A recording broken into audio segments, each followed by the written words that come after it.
Flying with carry-on luggage is tricky when it comes to getting liquids through airport security. But what a lot of people don't know is that for most liquids, there is a solid alternative. Today, I will share my top TSA liquid hacks and the solid toiletries that I use, as well as a few that I don't use, so your next carry-on travel experience can be a breeze from start to finish.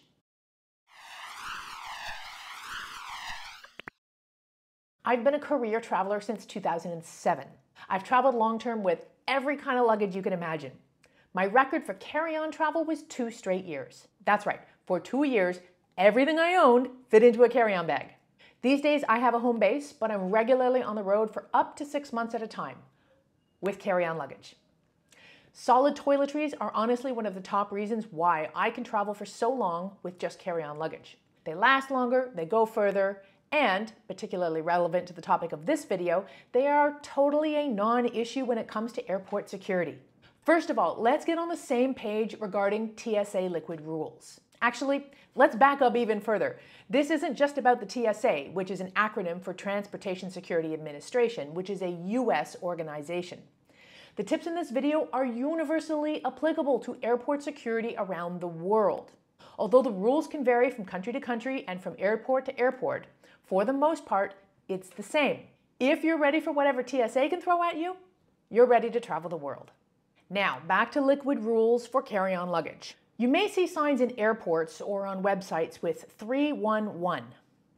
No, it's not a number you call if you have an airport emergency, although I kind of thought that at one point. 311 is supposed to help you remember the TSA rules regarding liquids that you can pack in your carry-on luggage, which can be a bit confusing. Here's the deal. This applies to all liquids, gels, creams, aerosols, and pastes. The 3 stands for 3.4 ounces, which is 100 milliliters. Any liquids you have must be in containers that are that size or smaller. Container size is dictated by what is actually on the bottle. So even if what's inside the container is less than 3 ounces, it still needs to be in a 3.4 ounce container or smaller. I learned this the hard way with my favorite toothpaste, which was 120 milliliters, but it was only half full, so it was obvious that it was less than 3.4 ounces of liquid in there. No deal.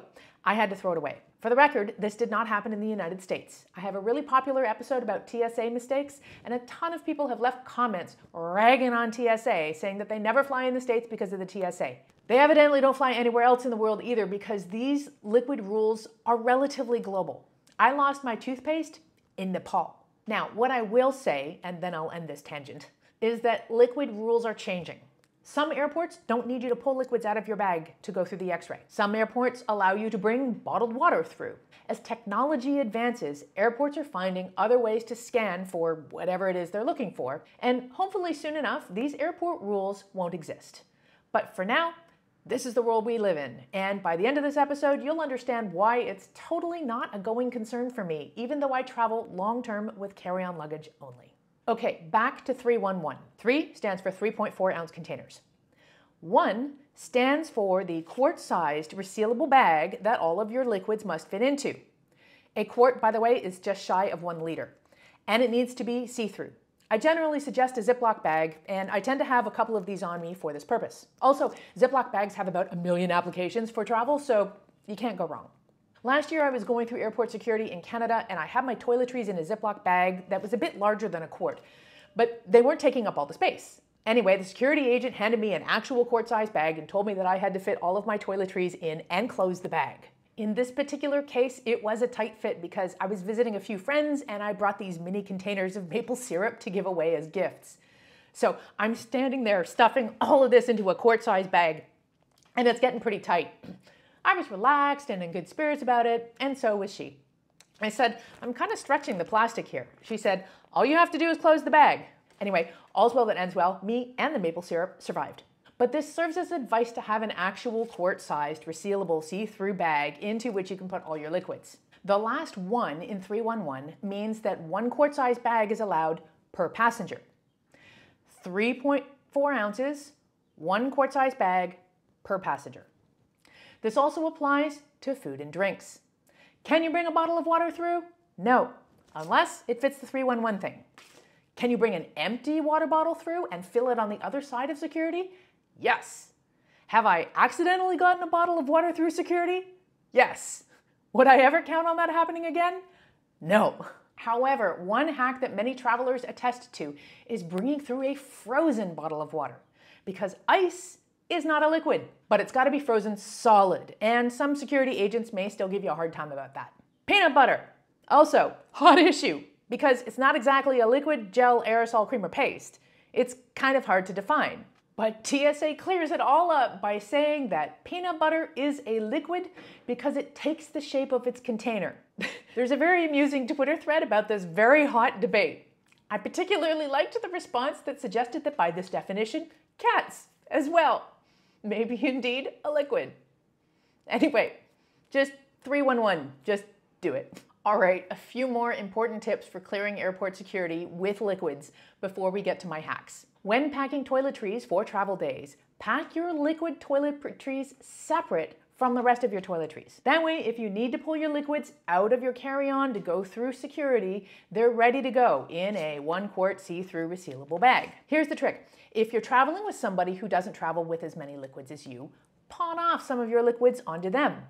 Every passenger has a 1-quart allowance, so you could allocate your liquids accordingly so that as a team, you can get it all through. Last up, keep that liquid bag accessible. If my carry-on suitcase has an outside pocket that I can access easily, I'll keep it in that. Otherwise, I keep it in my personal item bag. Once I've cleared security, I can put it back inside my suitcase for the rest of the trip. All right, people, here's the good stuff. Solid toiletries for travel, baby. I'm gonna go through them all here. I'll share what I use and love and what I've tried and don't love, as well as a few things I haven't tried that you might like to use. Here is my expert travel advice for packing toiletries for travel. Okay, we're gonna start off with hair care. So the first thing that you do with your hair when you get in the shower is you shampoo it with this shampoo bar. Now this is a shampoo bar from Lush, although there are lots of companies that make shampoo bars and solid shampoos. The premise is easy. You get your hair wet in the shower, you run this over your hair a few times, and then you use your hands to work up a nice frothy lather, and you rinse and repeat, just the way you would with any kind of shampoo. Hard to believe that it actually will get frothy, and depending on the brand of shampoo bar that you use, the frothiness is definitely going to vary. Next up, conditioner. Now, I used a few conditioner bars from Lush over the years with varying degrees of success, which is to say really no success. However, I have recently tried this pressed conditioner bar, also from Lush, and this actually does work. Although admittedly, every time I use it, I kind of don't think it's gonna work. So same premise as the shampoo bar. You get your hair wet, you run this over your hair a few times. Now, I definitely run this over my hair a lot more than the shampoo bar. I work this into the hair a fair bit, and then I put it down and then use my fingers to continue working it through my hair. I'm always surprised that as soon as I put the bar down, I think, oh, this isn't gonna work. And then I start detangling my hair with my fingers, and it works. So it doesn't have that same creamy consistency that a liquid conditioner would have, but it does work. And this bar right now is about half used. And I've been using it off and on for 6 months. So to get that, this goes a long way. This will last a long time. The same thing with the shampoo bars. They last forever. The last step of hair care will be styling. Now, this is obviously going to be different for everybody.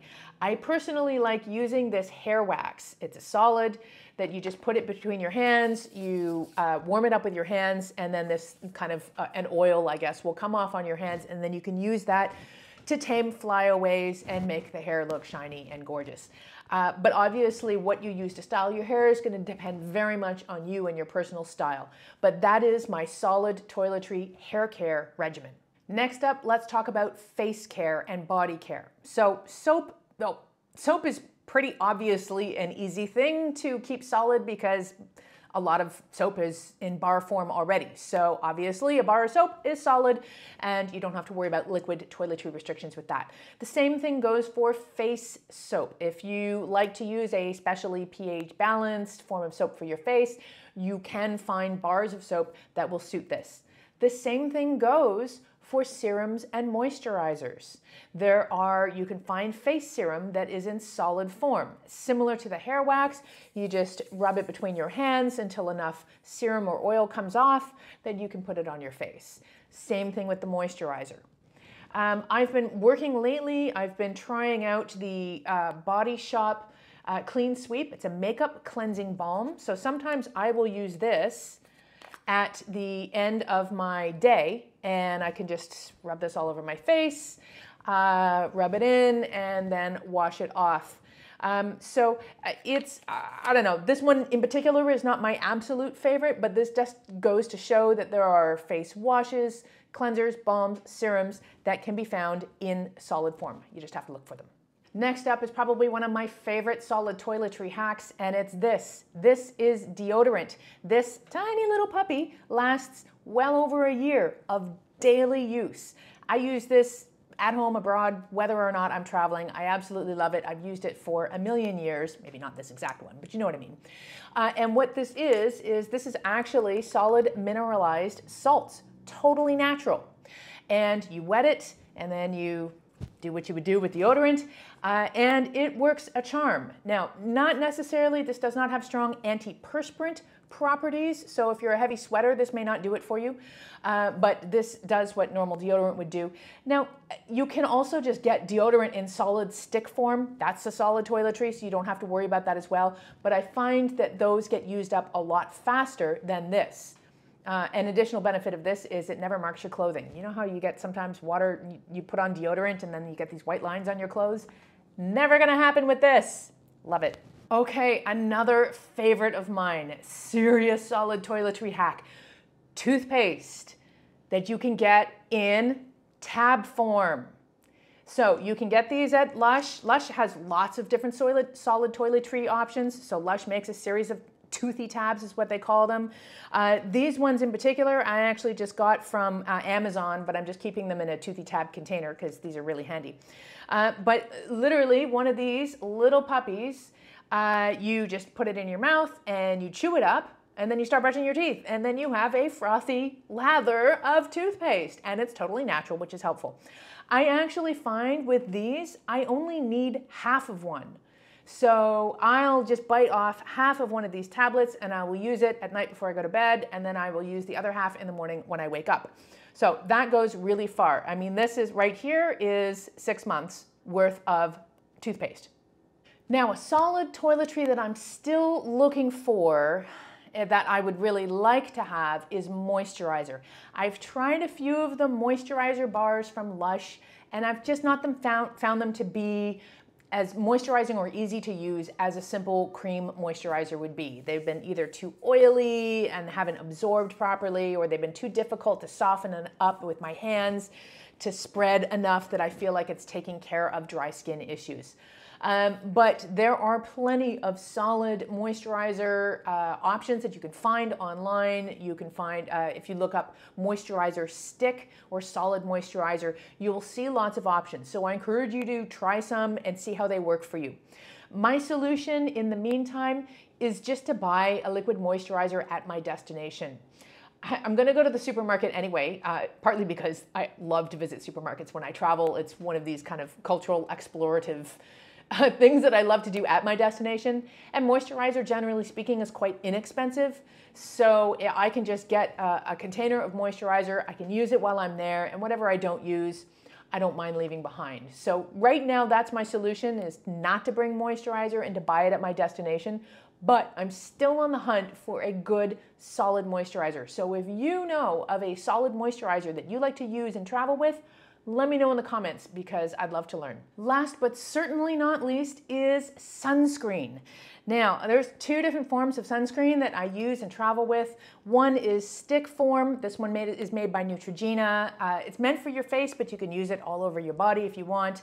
The one thing I would suggest with any of these sticks is don't just apply the stick and leave it, because you probably didn't cover all of the areas and you're going to get a very strange looking suntan / sunburn if you don't rub it on and then use your hand to just make sure that it's actually evenly spread. Trust me on this one. The other one that I have that I've been using that I find is really interesting is this powder. This is actually a sunscreen powder that's in the bottom here, and there's a brush up top. And you just twist it so the sunscreen part is opened and the powder comes through the top. You can actually see a little bit of powder there. So you can just brush that on. It's a little laborious to use this all over your body, but this is great if you want to touch up the sunscreen on your face.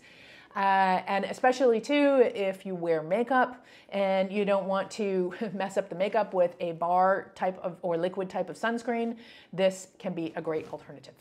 Do you have any TSA liquid hacks or solid toiletry recommendations? Got any stress-free travel tips to share? Let her rip in the comments so we can all travel smart in style. I'm Nora Dunn, aka the Professional Hobo, and I'll catch you next time.